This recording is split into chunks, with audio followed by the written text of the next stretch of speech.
आरती, तुम इस शादी से खुश तो हो ना? जी हाँ। पता है, मैंने जब तुम्हें पहली बार देखा था ना, मैं तभी समझ गया था कि ऊपर वाले ने तुम्हें मेरे लिए ही बनाया है। और संजोग देखो, मेरे माँ बापों को भी तुम पसंद आ गई, और शायद तुम्हारे माता पिता को मैं। पर एक बात बताओ, मैं तुम्हें पसंद हूँ ये तुमसे तो पूछा गया था ना? जी नहीं। अरे ये क्या बात हुई? जिसकी शादी होनी है कम से कम उससे तो पूछा ही जाना चाहिए। जी हमारे गांव में लड़कियों से नहीं पूछा जाता है। ये तो बड़ी गलत बात है। मैंने तो आपको ठीक से देखा भी नहीं था, बस एक नजर ही देख पाई थी। अरे पर तुम तो मेरे सामने ही बैठी थी उस दिन। जी बैठी तो थी, पर नजर उठाकर आपको देखने की हिम्मत ही नहीं हुई मेरी। तो लो, अब देख लो, क्योंकि अब तो कोई चारा नहीं बचा है। अब तो हो गया अपना ब्याह, अब तो तुम्हें जीवन भर यही चेहरा देखना पड़ेगा। असल में आरती एक बहुत छोटे से गांव में रहती थी।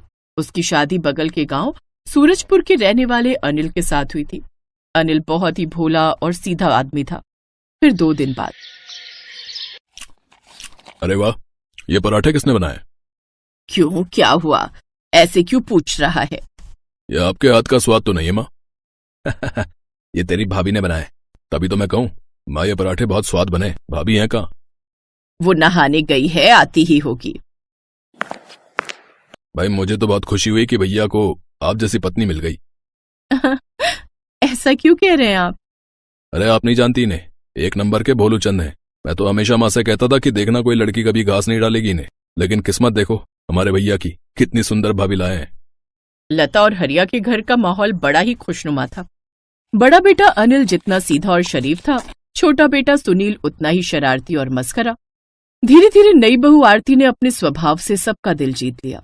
अब तो आरती और सुनील की भी अच्छी पटने लगी थी। सुनील भैया, बताइए खाने में क्या खाएंगे? आप मुझसे पूछ रही हैं भाभी? हाँ, हर रोज मैं घर के बड़े लोगों से पूछती हूँ, मगर कभी घर के सबसे छोटे से भी तो उनकी पसंद पूछनी चाहिए ना। कसम से भाभी, आज आपने बता दिया कि आप कितनी अच्छी हैं, वरना मुझसे तो यहाँ कोई पूछता ही नहीं कि मुझे क्या पसंद है। वैसे भाभी मुझे ना आपसे एक जरूरी बात करनी थी। हाँ बोलो ना भैया। यहाँ नहीं भाभी, अगर माँ पापा ने सुन लिया तो बवाल हो जाएगा। आप एक काम करो, जब आपका काम पूरा हो जाए तो हम छत पर बात करेंगे। ठीक है, मैं आ जाऊंगी। ये कहकर सुनील छत पर चला गया और फिर थोड़ी देर बाद आरती भी वहां आ गई। अरे वाह, छत पर कितना अच्छा लग रहा है ना, कितना अच्छा मौसम है। अरे भाभी आपको इस मौसम की पड़ी है, और यहाँ मेरे जीवन में पतझड़ आने वाला है। मेरी मदद करो भाभी। मैं कुछ समझी नहीं भैया। भाभी वो कमलापुर का नाम सुना है ना आपने? वहाँ एक लड़की रहती है रितु, मैं उससे प्यार करता हूँ। हे भगवान, ये क्या कह रहे हो भैया? प्रेम विवाह करना चाहते हो आप? हाँ भाभी, लेकिन रितु को देखने रिश्ते वाले आने लगे हैं, और उसकी जल्दी ही किसी से शादी हो जाएगी। उधर उसकी जान सूख रही है और इधर मुझे चैन नहीं आ रहा। अब अच्छा, मैं कोशिश करती हूँ।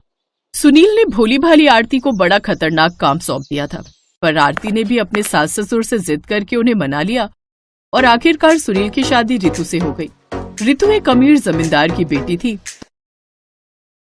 ये क्या माँ जी, आप लोग चूल्हे पर खाना बनाते हो? हाँ छोटी बहू। क्या माँ जी, आजकल चूल्हे पर खाना कौन बनाता है? अरे मैं बनाती हूँ ना, तेरी जेठानी आरती बनाती है और हमारे गांव की तो सारी औरतें बनाती हैं। माँ जी, अब तो गैस चूल्हे का जमाना है, न लकड़ी का झंझट, न धुएं की चिंता, और न ही फूकने की टेंशन। हाँ वो तो मैंने भी सुना है, पर रोटी में गैस तो नहीं भरती होगी ना? क्या? अरे नहीं माँ जी, ऐसा कुछ नहीं है। इस सब के बाद हम गैस चूल्हे पर खाना बनाएंगे। ठीक है छोटी बहू, जैसा तुम ठीक समझो। उम्र और रिश्ते दोनों में छोटी होने के बावजूद रितु सामने से आरती को काम बताती रहती, पर घर में कलेश ना हो ये सोचकर आरती कुछ नहीं कहती। इस तरह धीरे धीरे रितु ने आरती और लता दोनों को गैस चूल्हा जलाना सिखा दिया। और फिर एक दिन जब आरती उसी गैस चूल्हे पर खाना बनाने जा रही थी, तभी उसके हाथ से कुकर छूट गया, जिससे गैस चूल्हा थोड़ा चटक गया। ये क्या कर दिया तुमने? चूल्हे पर खाना बनाने वाली तुम्हें चाहे लाख सिखा लो, लेकिन तुम रहोगी गवारी। ये कैसी बात कर रही हो तुम रितु? ये गलती से हुआ मुझसे, और वैसे भी मैं तुम्हारी जेठानी हूँ, तुम इस तरह मुझसे कैसे बात कर सकती हो?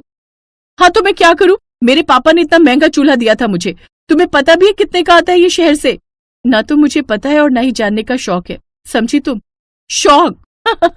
अरे पैसा चाहिए, औकात चाहिए, समझी? आइंदा से कभी मेरे गैस चूल्हे को हाथ मत लगा लेना, समझी? ना मेरे चूल्हे को और ना मेरे फ्रिज को। ठीक है रितु, अब तो यही सही रहेगा।